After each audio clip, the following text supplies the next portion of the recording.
أعوذ بالله من الشيطان الرجيم. بسم الله الرحمن الرحيم. الحمد لله الذي أنزل على عبده الكتاب ولم يجعل له عوجا قيما لينذر بأسا شديدا من لدنه ويبشر المؤمنين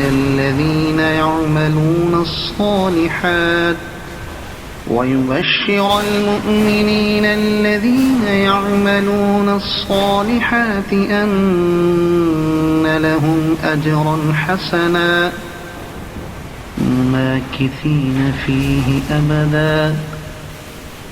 وينذر الذين قالوا اتخذ الله ولدا ما لهم به من علم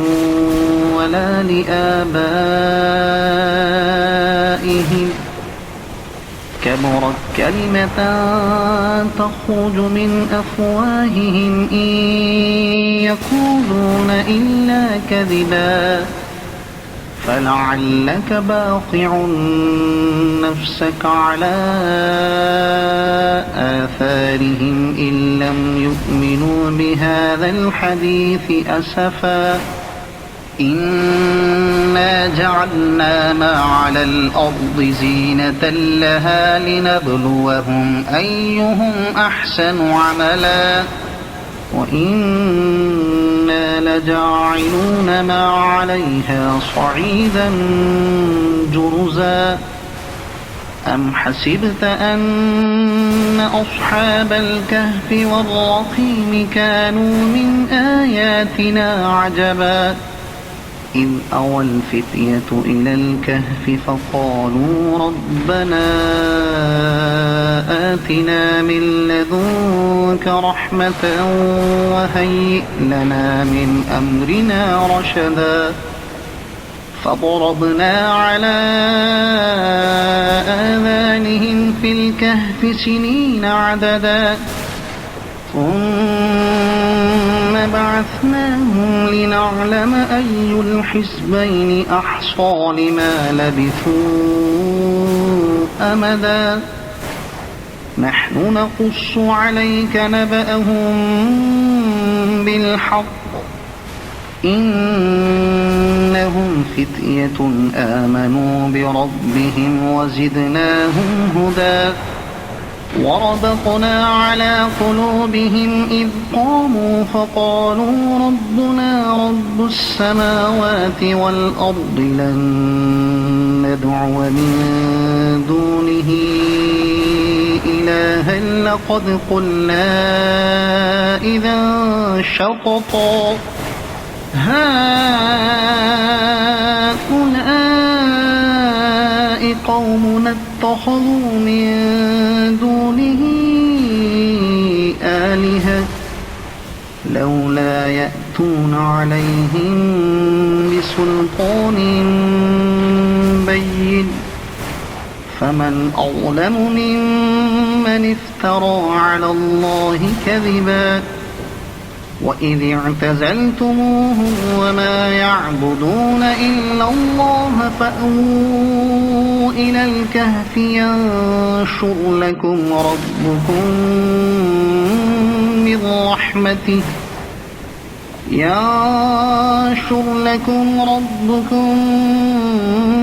من رحمته ويهيئ لكم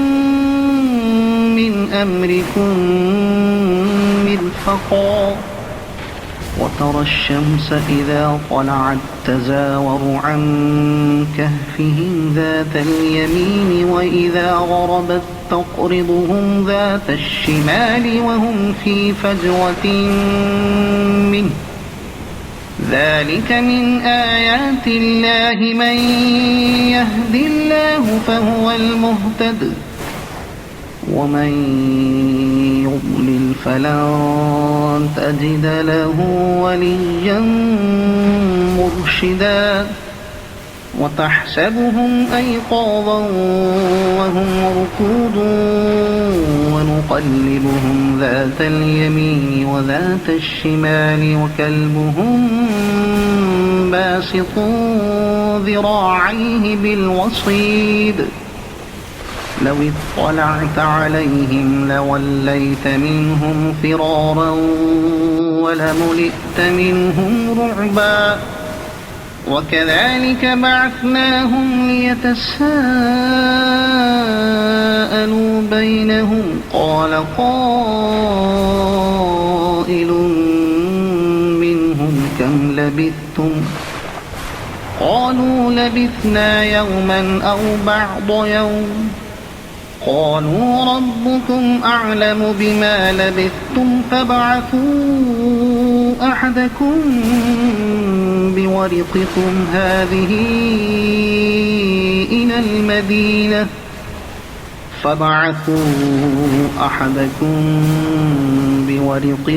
هذه إلى المدينة فلينظر أيها أزكى طعاما فليأتكم برزق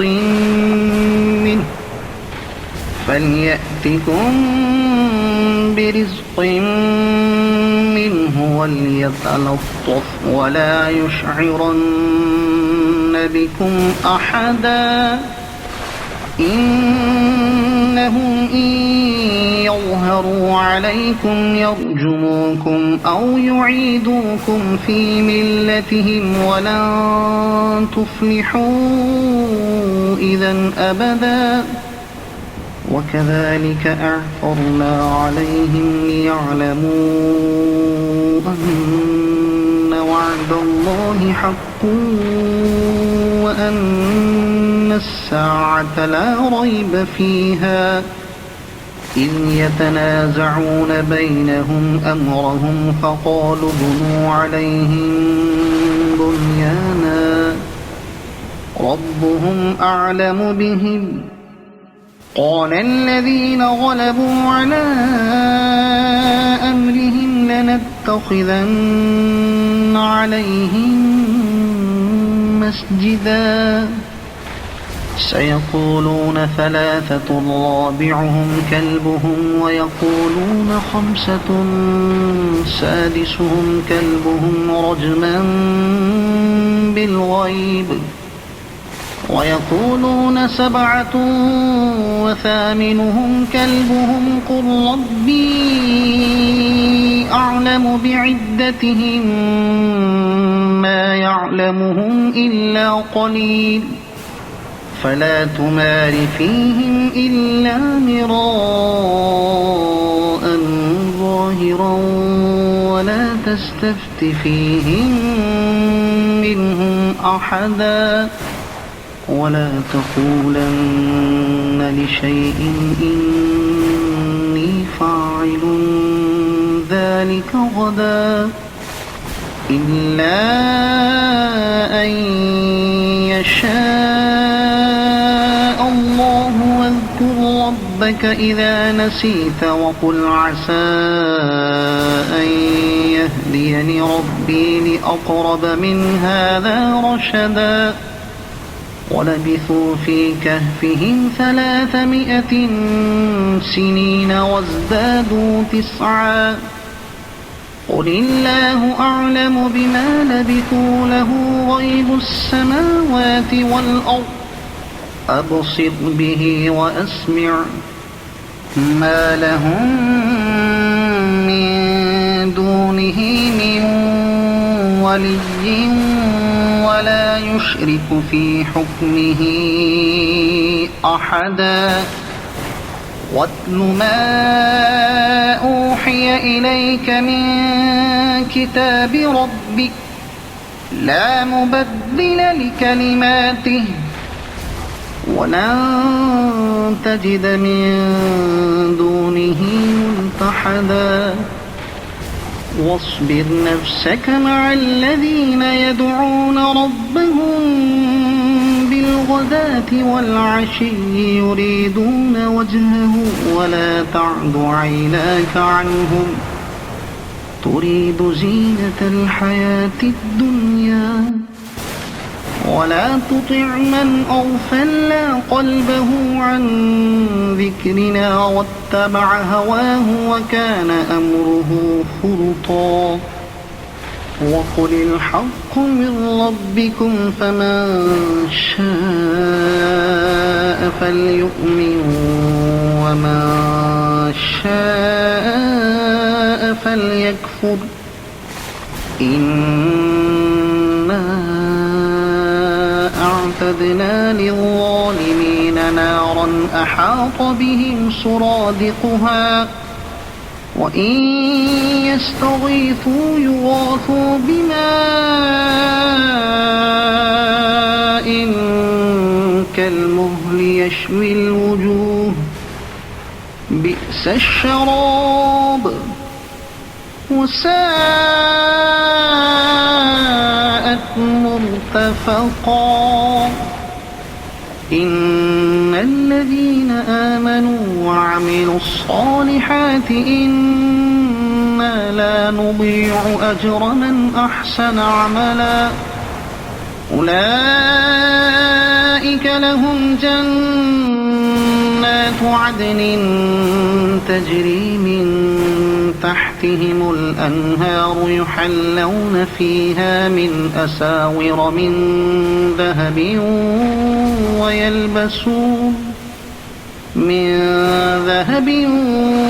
ويلبسون ثيابا خضرا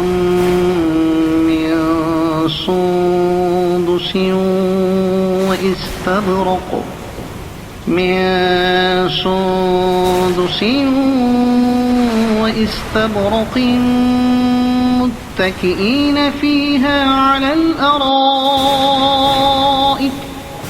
وإستبرق متكئين فيها على الأرائك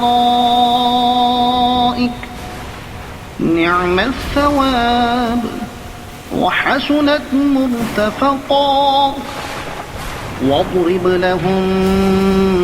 مثل الرجلين جعلنا لأحدهما جنتين من أعناب وحففناهما بنخل وجعلنا بينهما زرعا كلتا الجنتين آتت أكلها ولم تظلم منه شيئا وفجرنا خلالهما نهرا وكان له ثمر فقال لصاحبه وهو يحاوره أنا أكثر منك مالا وأعز نفرا ودخل جنته وهو ظالم لنفسه قال ما أظن أن تبيد هذه أبدا وما أظن الساعة قائمة ولئن رددت إلى ربي لأجدن خيرا منها منقلبا قال له صاحبه وهو يحاوره أكفرت بالذي خلقك من تراب ثم من نطفة ثم سواك رجلا لكن هو الله ربي ولا أشرك بربي أحدا ولولا إذ دخلت جنتك قلت ما شاء الله لا قوة إلا بالله إن ترني أنا أقل منك مالا وولدا فعسى ربي أن يؤتيني خيرا من جنتك ويرسل عليها حسبانا من السماء فتصبح صعيدا زلقا أو يصبح ماؤها غورا فلن تستطيع له طلبا وأحيط بثمره فأصبح يقلب كفيه على ما أنفق فيها وهي خاوية على عروشها ويقول يا ليتني لم أشرك بربي أحدا ولم تكن له فئة ينصرونه من دون الله وما كان منتصرا هنالك الولاية لله الحق هو خير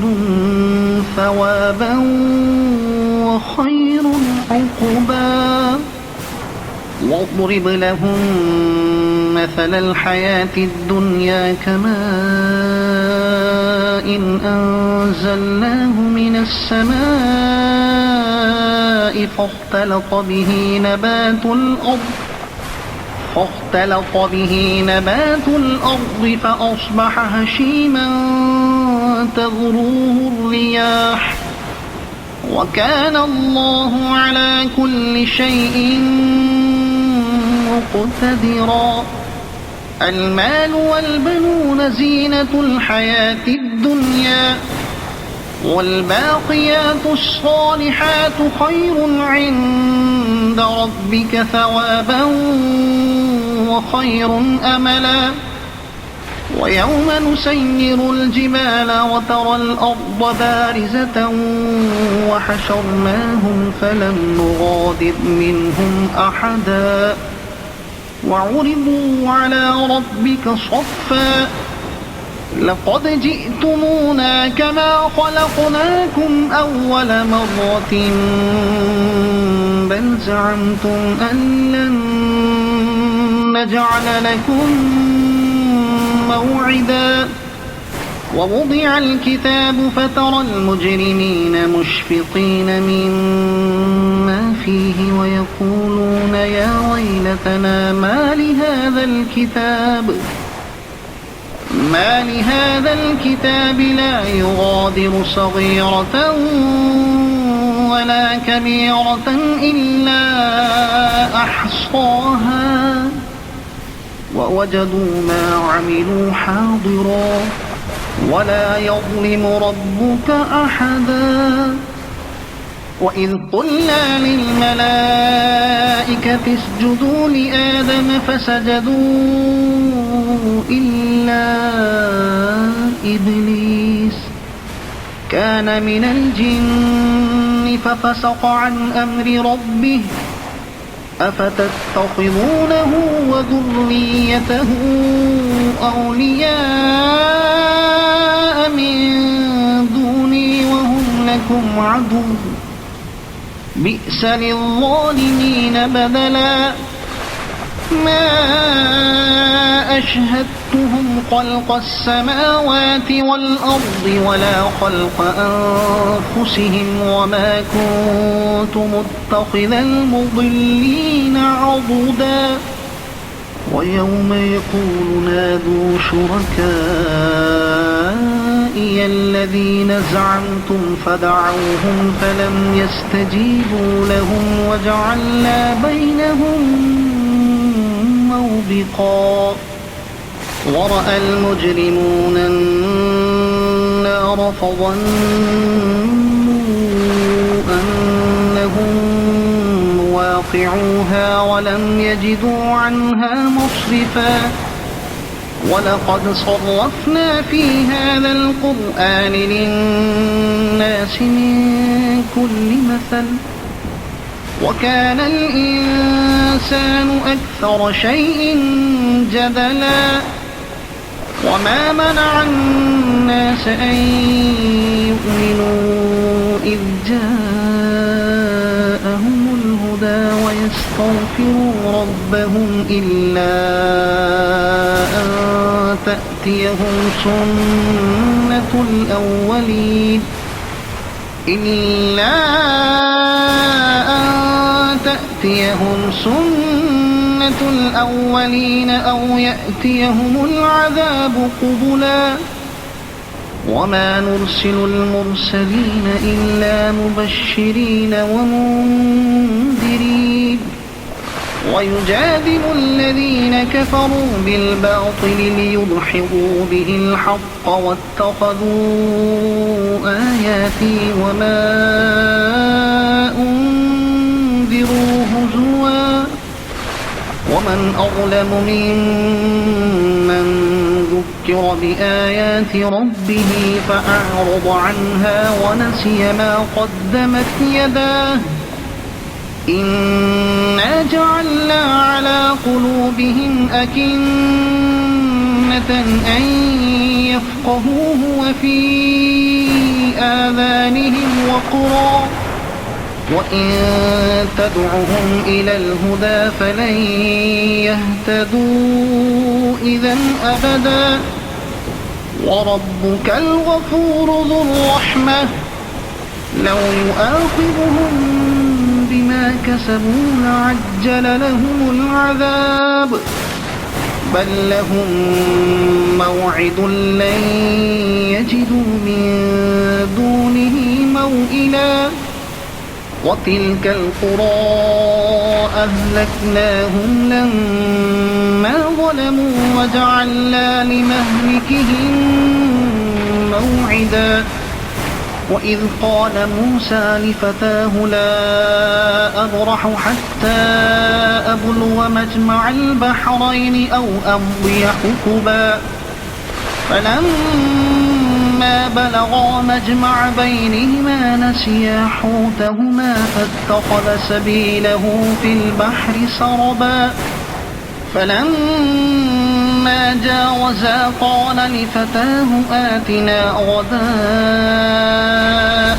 لقد لقينا من سفرنا هذا نصبا قال أرأيت إذ أوينا إلى الصخرة فإني نسيت الحوت وما أنسانيه إلا الشيطان أن أذكره واتخذ سبيله في البحر عجبا قال ذلك ما كنا نبغي فارتدا على آثارهما قصصا فوجدا عبدا من عبادنا آتيناه رحمة من عندنا وعلمناه من لدنا علما قال له موسى هل أتبعك على أن تعلمني مما علمت رشدا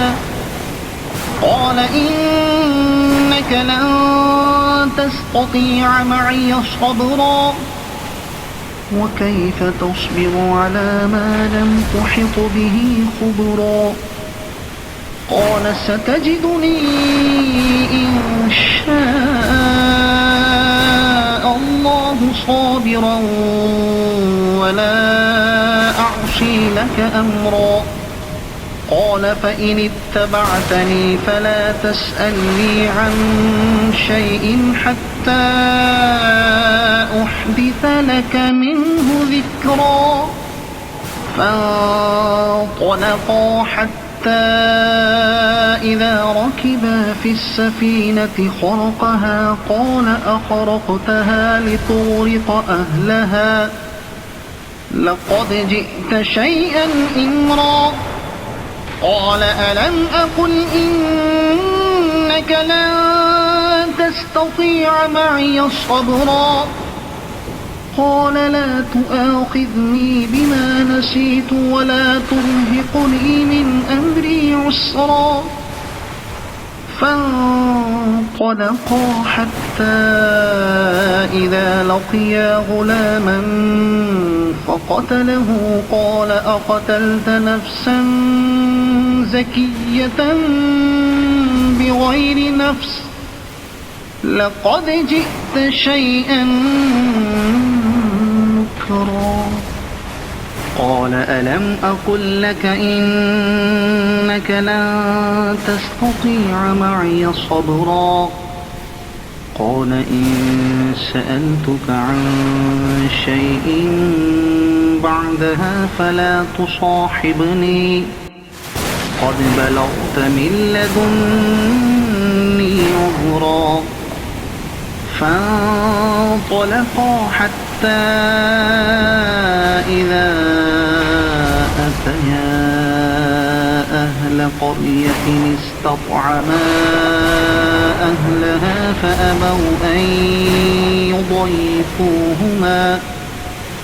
فأبوا أن يضيفوهما فوجدا فيها جدارا يريد أن ينقض فأقامه قال لو شئت لاتخذت عليه أجرا قال هذا فراق بيني وبينك سأنبئك بتأويل ما لم تستطع عليه صبرا أما السفينة فكانت لمساكين يعملون في البحر فأردت أن أعيبها وكان وراءهم ملك يأخذ كل سفينة غصبا وأما الغلام فكان أبواه مؤمنين فخشينا أن يرهقهما طغيانا وكفرا فأردنا أن يبدلهما ربهما خيرا منه زكاة وأقرب رحما وأما الجدار فكان لغلامين يتيمين في المدينة وكان تحته كنز لهما وكان أبوهما صالحا فأراد ربك أن يبلغا أشدهما ويستخرجا كنزهما رحمة من ربك وما فعلته عن أمري ذلك تأويل ما لم تستطع عليه صبرا ويسألونك عن ذي القرنين قل سأتلو عليكم منه ذكرا إنا مكنا له في الأرض وآتيناه من كل شيء سببا فأتبع سببا إنا مكنا له في الأرض وآتيناه من كل شيء سببا فأتبع سببا حتى إذا بلغ مغرب الشمس وجدها تغرب في عين حمئة ووجد عندها قوما قلنا يا ذا القرنين إما أن تعذب وإما أن تتخذ فيهم حسنا قال أما من ظلم فسوف نعذبه ثم يرد إلى ربه فيعذبه عذابا نكرا وأما من آمن وعمل صالحا فله جزاء الحسنى وسنقول له من أمرنا يسرا ثم أتبع سببا حتى إذا بلغ مطلع الشمس وجدها تطلع على قوم لم نجعل لهم من دونها سترا كذلك وقد أحطنا بما لديه خبرا ثم أتبع سببا حتى إذا بلغ بين السدين وجد من دونهما قوما لا يكادون يفقهون قولا قالوا يا ذا القرنين إن يأجوج ومأجوج مفسدون في الأرض فهل نجعل لك خرجا على أن تجعل بيننا وبينهم سدا قال ما مكني فيه ربي خير فأعينوني بقوة أجعل بينكم وبينهم ردما آتوني زبر الحديد حتى إذا ساوى بين الصدفين قال انفخوا حتى إذا جعله نارا قال آتوني أفرغ عليه قطرا فما استطاعوا أن يظهروه وما استطاعوا له نقبا قال هذا رحمة من ربي فإذا جاء وعد ربي جعله دكاء وكان وعد ربي حقا وتركنا بعضهم يومئذ يموج في بعض ونفخ في الصور فجمعناهم جمعا وعرضنا جهنم يومئذ للكافرين عرضا الذين كانت أعينهم في غطاء عن ذكري وكانوا لا يستطيعون سمعا أفحسب الذين كفروا أن يتخذوا عبادي من دوني أولياء إنا أعتدنا جهنم للكافرين نزلا قل هل ننبئكم بالأخسرين أعمالا الذين ضل سعيهم في الحياة الدنيا وهم يحسبون أنهم يحسنون صنعا أولئك الذين كفروا بآيات ربهم ولقائه فحبطت أعمالهم فلا نقيم لهم يوم القيامة وزنا ذلك جزاؤهم جهنم بما كفروا واتخذوا آياتي ورسلي هزوا إن الذين آمنوا وعملوا الصالحات كانت لهم جنات الفردوس نزلا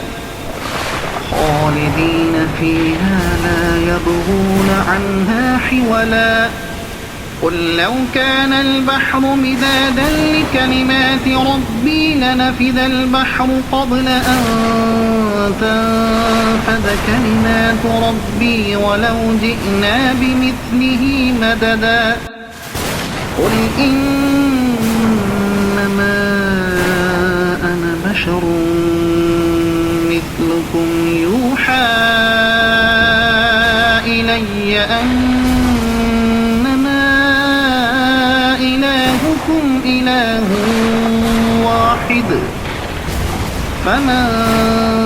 كان يرجو لقاء ربه فليعمل عملا